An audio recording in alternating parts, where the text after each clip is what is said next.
एक नया रेवोल्यूशन लेके आए हैं और प्रधानमंत्री मोदी जी कश्मीर से लेकर कन्याकुमारी तक अपने नागरिकों की सुरक्षा के लिए, कच्छ से लेकर गुवाहाटी तक अपने नागरिकों की सुरक्षा के लिए वचनबद्ध हैं और वो हमारी कमिटमेंट है कि जो छेड़ेगा हम उसे छोड़ेंगे नहीं, चाहे अंदर जाकर घुसकर मारना भी पड़े, आतंकवाद पर समझौता नहीं होगा। अब जम्मू कश्मीर के नागरिकों की सुरक्षा, आतंकवादियों से सुरक्षा और सुरक्षा की गारंटी नरेंद्र मोदी जी हैं। आज ये 3 परिवार जिन्होंने जम्मू कश्मीर को दहकते हुए शोलों पर फेंक दिया, अब्दुल्ला परिवार, मुफ्ती परिवार और गांधी नेहरू परिवार, जिन्होंने केवल व केवल लड़ाने की राजनीति की, राजनीतिक रोटियां सेकने की राजनीति की, लाशों पर केवल व केवल पॉलिटिक्स की, मैं उनसे कहना चाहता हूं कि अब जम्मू कश्मीर की जनता उन्हें नकार चुकी है, नकार चुकी। आपने बांध के रखा था यहाँ के एससी भाइयों को, एसटी भाइयों को, जम्मू कश्मीर की बेटियों को बांध के रखा था, जंजीरों से बांध के रखा था। हमने उससे मुक्ति दिलाई है। आपने जम्मू कश्मीर के विकास को रोक के रखा था। आज जम्मू कश्मीर का विकास शुरू हुआ है। अब इन 3 परिवारों की जो विश्व लाने वाली, 3 परिवारों की लड़ाने वाली जो पॉलिटिक्स है अब नहीं चलेगी।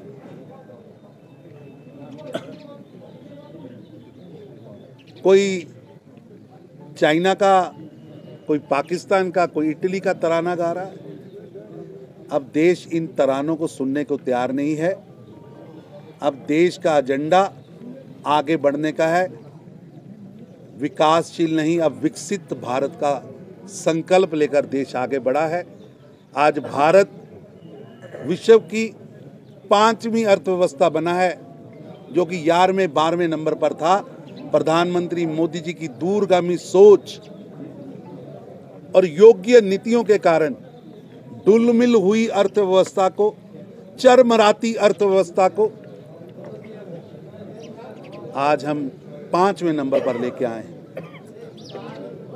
इसे 3रे नंबर पर ले जाने का संकल्प मोदी जी ने अपनी 3री पारी के लिए रखा है। हर क्षेत्र में हमें आगे बढ़ना है। अब विकासशील नहीं, विकसित भारत बनना है। आज पर्यावरण में भारत नेता है विश्व का, आज शांति में भारत विश्व का नेता है, आंतरिक और बाहरी सुरक्षा में हम आज दुनिया में एक गारंटी वाला राष्ट्र बने हैं। चाहे अपने देश के अंदर नागरिकों की सुरक्षा की बात हो और चाहे विदेश से अपने नागरिकों को रेस्क्यू करने की बात हो, वो सूडान हो, चाहे वो सऊदी का कोई देश हो, तो चाहे यूक्रेन रूस का युद्ध हो, हमने अपने नागरिकों की सुरक्षा की है। इसलिए ये 3 परिवार जो लगातार जम्मू कश्मीर को पीछे फेंकना चाहते थे, अब इनकी दाल गलने वाली नहीं है। और मैं कांग्रेस के नेताओं से भी आपके माध्यम से पूछना चाहता हूं कि वो बताएं जम्मू कश्मीर और भारत की जनता को कि 370 पर उनका स्टैंड क्या है, 35A पर स्टैंड क्या है। वो अगर एनसी के साथ, पीडीपी के साथ कोई गठबंधन में है तो वो बताएं कि 90 के दशक को दहकते शोलों पर जिन्होंने फेंका था और जिसमें वो भी लिप्त थे, उनका स्टैंड क्या है, जनता जानना चाहती है। कल कांग्रेस ने मैनिफेस्टो लागू किया है, अपना जारी किया है। कांग्रेस का मैनिफेस्टो केवल व केवल एक धोखा है, एक भ्रम है। उस मैनिफेस्टो के अंदर मेरे को तो वहाँ फोटोएं देख के लगा कि विदेश की फोटोएं, पता नहीं डिजाइन बाहर से हुआ है, छपा बाहर से है, या लिखा बाहर में गया है।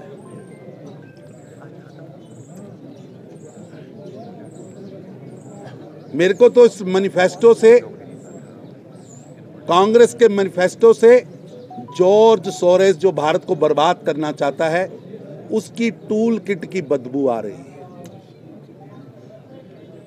टूल किट की बदबू आ रही है। जिनके पास भारत के विकास की फोटोएं नहीं हैं, जिनके पास भारत के विकास की सोच नहीं है, जिन्होंने देश की आज़ादी के बाद लगातार 5 दशक देश पर राज किया, आज वो बदलाव की बात कर रहे हैं। जिनको मौका देश की जनता ने सबसे ज़्यादा दिया और उनके पास कोई एजेंडा नहीं था, उन्होंने कुछ किया नहीं, जिनके लिए केवल व केवल लूट तंत्र ही, भ्रष्टाचार ही जिनकी नीतियां रहा है और इतिहास रहा है। और इन 3 परिवारों के लिए मैं फिर रिपीट कर रहा हूं, मुफ्ती परिवार, अब्दुल्ला परिवार और नेहरू गांधी परिवार के लिए केवल उनका परिवार ही देश है। और दूसरी तरफ नरेंद्र मोदी जी के लिए 140 करोड़ भारतीय उनका परिवार है। मोदी जी के लिए 140 करोड़ भारतीय परिवार है और इन 3 परिवारों के लिए बड़े अब्दुल्ला साहब, छोटे अब्दुल्ला साहब, उससे छोटे अब्दुल्ला साहब, मुफ्ती साहब, बहन मुफ्ती साहब, अब छोटी मुफ्ती साहब, नेहरू साहब, गांधी साहब, ये पूरा, ये ऐसे लोकतंत्र होता है क्या? लोकतंत्र में जिन्होंने अपनी पार्टियों के अंदर लोकतंत्र का गला घोटा हुआ है, जिनकी पार्टियां शाही दवाखाने की तरह चल रही हों, आप देखेंगे शाही दवाखाने होते हैं, शाही दवाखाने, कोई डिग्री नहीं है, बाप बैठा है शाही दवाखाने की गद्दी पे, फिर उसका बेटा बैठ रहा है, फिर उसका बेटा बैठ रहा है, फिर उसका बेटा बैठ रहा है, ऊपर लिखा है 400 साल का तजुर्बा, 150 साल का तजुर्बा, और कोई उनके पास योग्यता नहीं है। उसी तरह इन 3 परिवार एक शाही दवाखाने की तरह चल रहे हैं, जिनके अंदर वंशवाद के अलावा योग्यता नहीं है और एक काला इतिहास है। तो एक है, और जम्मू कश्मीर को जिन्होंने टेररिज्म कैपिटल का दर्जा दिया था, वो 3 परिवार हरने चाहिए। मोदी जी ने जम्मू कश्मीर को टेररिज्म कैपिटल से टूरिज्म कैपिटल बनाने का काम किया है और हमारा एक ही एजेंडा है कि जम्मू कश्मीर का विकास भारत के बाकी प्रांतों की तरह, जम्मू कश्मीर के नागरिकों का विश्वास भारत के बाकी नागरिकों की तरह बढ़े। और मेरे को पूरा यकीन है, जिस तरह डीडीसी चुनाव में इस गुपकार गठबंधन, जिसके अंदर जो कई दशकों से आपस से लड़ रहे थे, उन्होंने मिलकर चुनाव लड़ा और केवल व केवल अगर 10 जिले कश्मीर के गिनूं और 10 जिले जम्मू के गिनूं तो 11 लाख वोट, और उसमें से 5.5 लाख वोट कश्मीर रीजन के हैं जिन्होंने उनके खिलाफ वोट किया।